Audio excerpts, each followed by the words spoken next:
But here's the problem with some of the gangster rap. You can talk about it with cleverness, insight, acuity, parody. You can have a distance from it. You can say, I used to do that. Look at the consequences of a guy like me who does this. That's a difference than a guy who is mimicking, parroting, formulaic recitations of gangster life that you ain't never lived and you ain't gonna never live, and you don't understand the difference. Hip-hop at its best certainly will articulate something against that, but at its worst it reflects the very pathology of American society.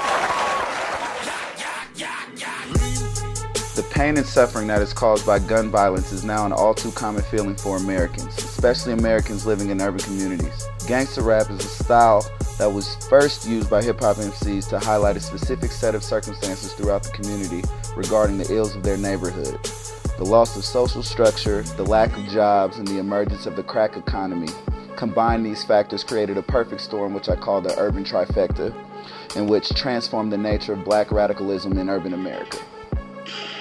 During the mid-1980s, MCs saw hip-hop as a way to make a profound statement about the trauma, pain, and suffering that black and brown communities were experiencing. Today, the genre of gangster rap has become a hyper-glamorized, glorified, and aggressively addictive false depiction of African American culture.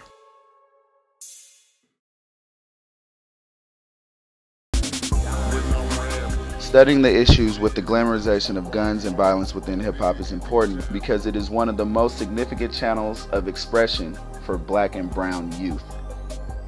The repeated consumption and glorification of guns and violence that is reflected back into communities all over America is equally destructive and damaging to the psyche of youth and to the community.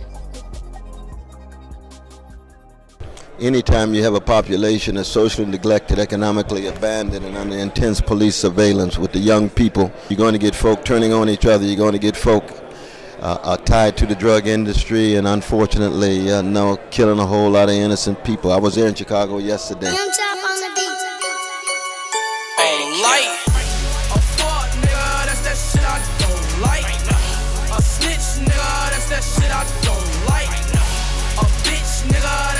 That sometimes we need to have a counter-narrative by expressing and paying attention to what's good about our neighborhoods and what's good about our communities. We open up and rupture the sort of negative way of understanding our communities. We got to support the great hip-hop truth tellers.